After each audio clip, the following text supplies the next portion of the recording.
ہمیں بظاہر غلامی سے تو ہم نے نجات پا لی، لیکن ملک جن لوگوں کے ہاتھ میں رہ گیا وہ غلامانہ ذہنیت کے حامل تھے، اور ان کے ذہنوں پہ خوف طاری تھا جو آج تک طاری ہے۔ تو غلامی سے نجات کے ساتھ بدقسمتی سے ہم نے یا ہمارے حکمران طبقے نے غلامانہ ذہنیت سے نجات نہیں پالی۔ دوسری بات، چلو پڑوسی ملک کے ساتھ تو بڑی نزاکتیں ہیں، میں بھی ان کا نام نہیں لیتا، لیکن دوست ملک کا نام لے لیتے ہیں، امریکہ کا۔ اب امریکہ میں آپ بہتر جانتے ہیں، دونوں مجھ سے زیادہ، ویسٹ کو بھی، کہ وہاں پہ ان کے ساتھ میکسیکن زبان بھی چلتی ہے، ان کے ساتھ بہت ساری اور زبانیں بھی چلتی ہیں، اسپینش، اور بارڈر ایریا پہ وہ اور اس کو پلتے پھولتے کا کوئی موقع وہ جانے نہیں دیتے۔ اسی نیو یارک اسٹیٹ کے اندر بھی بعض جگہوں پہ قبائل بھی بستے ہیں۔ اچھا، میں اب حیران ہو گیا کہ پچھلے دنوں کی جو ورلڈ ٹریڈ سینٹر کی جگہ دوبارہ اب عمارت تعمیر ہو رہی تھی، تو اس میں ایک ترک مسلمان نے کیس کیا تھا کہ یہاں پہ ایک مسجد بھی تھی، اور ان کی عدالت نے اس کے حق میں فیصلہ دے دیا اور دوبارہ وہ مسجد بھی انہوں نے تعمیر کر دی۔ اچھا، ادھر ان کو کوئی عدم تحفظ نہیں ہے۔ مثلا ابھی جان بولٹن ان کا نیشنل سیکیورٹی ایڈوائزر تھا، آج ریٹائر ہو گیا، اور اگلے مہینے اس نے کتاب لکھ لی اور ٹرمپ کے ساتھ جو جو قصے تھے اور جتنے حساس موضوعات تھے وہ سب کچھ لکھ لیے، لیکن اس سے امریکہ کو کوئی تکلیف نہیں ہوئی۔ تو وہ قومیں غلامانہ ذہنیت سے آزاد ہیں۔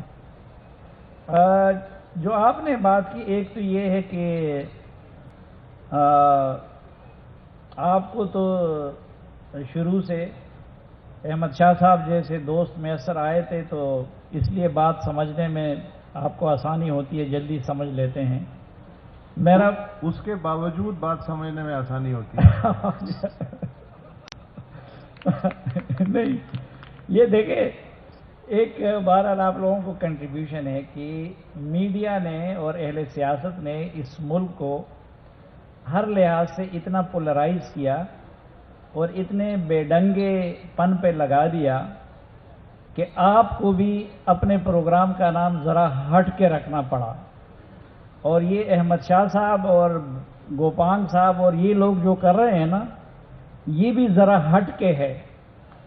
یعنی جو سیاست میں ہو رہا ہے، جو صحافت میں ہو رہا ہے، جدھر اصل ایشوز ڈسکس نہیں ہو رہے ہیں، اور انہوں نے سب کچھ لوگوں سے بلا دیا ہے، تو میرے خیال میں یہی چیزیں جو ہے یہ اس میدان کے ذرا ہٹ کے ہیں۔ تو اتنا آپ احمد شاہ صاحب اور میں آپ سے یہ جاننا چاہتا ہوں کہ یہ جو ہم خود کو بھی متون کرتے رہتے ہیں کہ ہم خراب ہیں، ہم نے یہ کیا وہ کیا، یہ ہم کر رہے ہیں یا ایک پریسکرائبڈ مکان کا نقشہ دے دیا گیا ہے کہ بس اسی طرح یہ مکان بنے گا، یہ نقشہ ہے، اسی کے اندر چلنا ہے؟ اب یہ مل جل کے کر رہے ہیں، ہم سے کروایا بھی گیا، اور ہم نے خود شہر دے لوگ بھی ظالم سن، لیکن سانو مرن دا شوق بھی تھی، دونوں چیزیں تھی۔ اور اب مثلا جو میں موضوع سمجھا تھا، تو موضوع میں یہ سمجھا تھا کہ جو ہمارا مین سٹریم میڈیا ہے، چلیں آپ اس پہ آ جائیں، ہاں، اس پہ آ جائیں۔ وہ صوبوں کے ساتھ اور چھوٹی قومیتوں کے ساتھ اور اس وفاق کے تمام اکائیوں کے ساتھ، جس میں آزاد جموں و کشمیر اور گلگت بلتستان بھی شامل کر رہا تھا، کہ ان کے ساتھ جو سلوک کر رہا ہے، جی، اور اگر آپ مجھے اجازت دیں تو اپنی بات کو سمجھانے کے لیے، یہ سب پڑھے لکھے اور ادب اور میڈیا اور کتاب سے دلچسپی رکھنے والے لوگ ہیں، تو میں ان میں ایک مختصر سی ووٹنگ کراتا ہوں یا سروے کراتا ہوں۔ اچھا، آپ سب لوگ مجھے بتائیں، پنجاب کے وزیر اعلیٰ کون ہے؟ ہاتھ اٹھا لے جس کو نام آتا ہے۔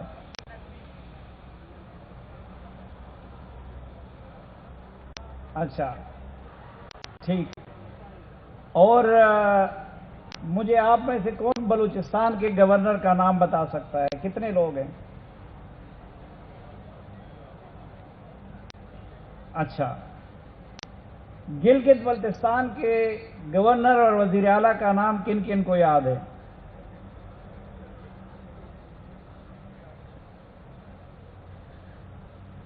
کسی کو نام یاد ہے؟ نہیں ہے؟ نہیں، وہ تو گورنر ہے، وزیر اعلیٰ کا نام کیا ہے؟ اچھا، ایک اور سوال میں پوچھتا ہوں، اس وقت پی ٹی آئی کی کہاں کہاں پہ حکومت ہے؟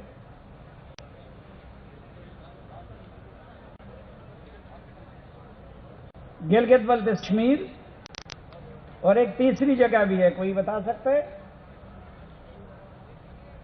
ہاں آپ بتا دیں، ہاں آپ بتائیں۔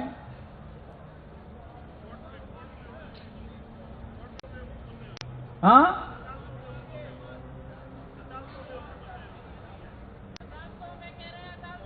نہیں، وہ تو عدالتوں کی دوسری حکومت ہے نا، ان کی پتہ نہیں اپنی بھی ہے یا نہیں ہے جو صوبے میں۔ اب دیکھیں، یہ ہماری میڈیا نے ہمیں نہیں بتایا ہے، جس کا میں حصہ ہوں اور میں بھی اس گناہ میں شریک ہوں، کہ پی ٹی آئی بلوچستان میں بھی حکومت میں ہے۔ وسعت صاحب میری تصحیح کر لیں، 2 وزارتیں اور ڈپٹی اسپیکر وہ پی ٹی آئی کے پاس ہے۔ تو ہم نے آپ لوگوں کو اتنا بے خبر کر دیا ہے کہ پنجاب کے وزیر اعلیٰ کا تو آپ لوگوں کو نام یاد ہے، جو ابھی نگران بنا ہے، اور گلگت بلتستان کے منتخب وزیر اعلیٰ ہیں، ان کا نام یاد نہیں ہے۔ اچھا، آپ کو ابھی نگران وزیر اعلیٰ کا نام تو اس کا یاد ہوگا، پنجاب کا، لیکن وہاں پہ آپ اتنے پڑھے لکھے لوگ بیٹھے ہیں، اور ہم میڈیا والوں نے آج تک آپ کو یہ خبر نہیں دی ہے کہ بھائی بلوچستان کی حکومت میں پی ٹی آئی بھی شامل ہے، اور 2 اہم وزارتیں، ایک مائنز کی اور ایک ایجوکیشن کی، وہ بھی ان کے پاس ہے، اور ڈپٹی اسپیکر بھی ان کے پاس ہے۔ اور اچھا، یہ سب غیر مضر خبریں ہیں، اس میں جان مال عزت کو کوئی خطرہ نہیں ہوتا۔ باقی جو انہوں نے بات کی، اگر مسنگ پرسن کی بات ہو، اس میں تو ان سب کو خطرہ بھی ہوتا ہے۔ اگر باقی وہاں کے محرومیوں کی بات ہو تو اس میں ان کو بھی تو خطرہ ہوتا ہے۔ تو میں سمجھتا ہوں، یہ جو آپ نے سروے کیا، ایک سوال میں بھی تجویز کر سکتا ہوں اسی میں؟ جی جی، آرمی چیف کا نام کس کس کو پتا ہے؟ آئی ایس آئی چیف کا نام کس کس کو پتا ہے؟ تو جن لوگوں کا نام پتا ہونا چاہیے وہ سب کو پتا ہے۔ اچھا، وہ سب جو میٹر کرتے ہیں نا، اس کا نام سب کو پتا ہے۔ باقی یہ گورنر وزیر اعلیٰ یہ تو آتے جاتے رہتے ہیں۔ اچھا، دوسرا میں جو عرض کروں گا، اور چونکہ میں بھی اس کا حصہ ہوں، تو اس گناہ میں ہم بھی شریک ہیں اور آپ لوگوں سے معافی مانگتے ہیں کہ یہ جو میڈیا ہمارا، جس کو ہم مین سٹریم میڈیا کہتے ہیں، اس نے نہ صرف یہ کہ اس رپورٹنگ کے حوالے سے، کیونکہ وہ ریٹنگ کا پجاری بن گیا، اور سیاستدان وہ ووٹنگ کا پجاری ہے، جس بیلٹ سے زیادہ ووٹ ملتے ہیں وہ یہ نہیں دیکھتا کہ کون سا خطہ اس کی پاکستان بنانے میں کنٹریبیوشن زیادہ ہے، وہ یہ نہیں دیکھتا کہ کون سا خطہ وہ اسٹریٹجیکلی پاکستان کے لیے زندگی اور موت کی حیثیت رکھتا ہے، وہ یہ نہیں دیکھتا کہ انسانیت کے ساتھ سب سے بڑا ظلم اگر کوئی ہو سکتا ہے تو وہ کسی کو مسنگ کرنا ہے۔ تو وہ ریٹنگ کا غلام بن گیا۔ تو جب ریٹنگ کا غلام بن گیا تو اس میں ایک طرف وہ ان چھوٹی قومیتوں اور چھوٹے علاقوں جہاں پہ میٹر نہیں لگے ہوئے ہیں، جہاں پہ سوشل میڈیا کا فیڈ بیک نہیں آتا، تو ادھر کے بڑے بڑے مسئلوں کو وہ اگنور کر دیتا ہے، ان صوبوں کے بھی اور ان علاقوں کے بھی۔ دوسرا، ان کے کلچر کے، مثلا اب سندھی کلچر جتنا رچ کلچر ہے، اجرک تو اس کی ایک نشانی ہے، لیکن ہمارا میڈیا اگر کبھی بہت زحمت کرے گا بھی تو اجرک اور ٹوپی کو ہی اس نے سندھی کلچر تک محدود کر دیا ہے. حالانکہ سندھ کی جو تاریخ ہے، سندھ کی جو تہذیب ہے، سندھ کے لوگوں کی جو خوبیاں ہیں، ان کی اس ملک کو بنانے اور سنوارنے میں جو کنٹریبیوشن ہے، ان کی جو فراخ دلی ہے، وہ میڈیا پہ آپ کو کہیں نہیں ملے گا. دوسرا ایک بات مجھے اگر معافی، دوسرا میڈیا نے یہ جرم کیا کہ جو خاندانی اور جو بڑے بڑے سیاست کے نام تھے، معتبر نام تھے، لیکن وہ جھگڑ نہیں سکتے، وہ لڑ نہیں سکتے، وہ بکواس نہیں کر سکتے، وہ گریبان میں ہاتھ نہیں ڈال سکتے، شو کے دوران وہ نہیں کر سکتے. ان کو اگنور کر کے بڑا آسان طریقہ ہے، کوئی آ جائے گا، نہ آگے پتہ نہ پیچھے پتہ، کوسار مارکیٹ میں 2-3 دن وہ کسی اینکر کے ساتھ اٹک بیٹک کر لیتا ہے، پھر کسی ایجنسی سے سفارش کر لیتا ہے، اگلے دن وہ میڈیا ٹاک شوز کا ہیرو ہوتا ہے.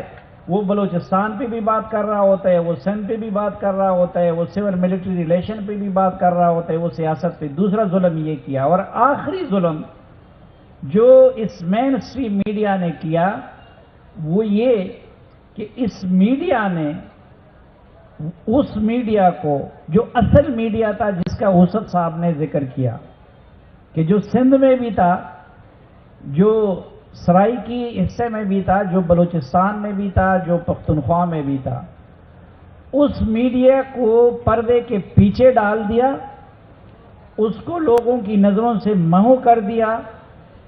ان میں سے کچھ مجبوراً مالی طور پر سروائیو نہ کرنے کی وجہ سے اپنی موت آپ مر گئے، اور جو وہ اوریجنل میڈیا اور سندھی، بلوچ، پختون، سرائیکی، گلگت بلتستان والے اور کشمیری کا جو اصل ترجمان میڈیا تھا، وہ اس وقت اس میڈیا کی وجہ سے موت و حیات کی کشمکش میں مبتلا ہے اور وہ مرنے کے قریب ہے.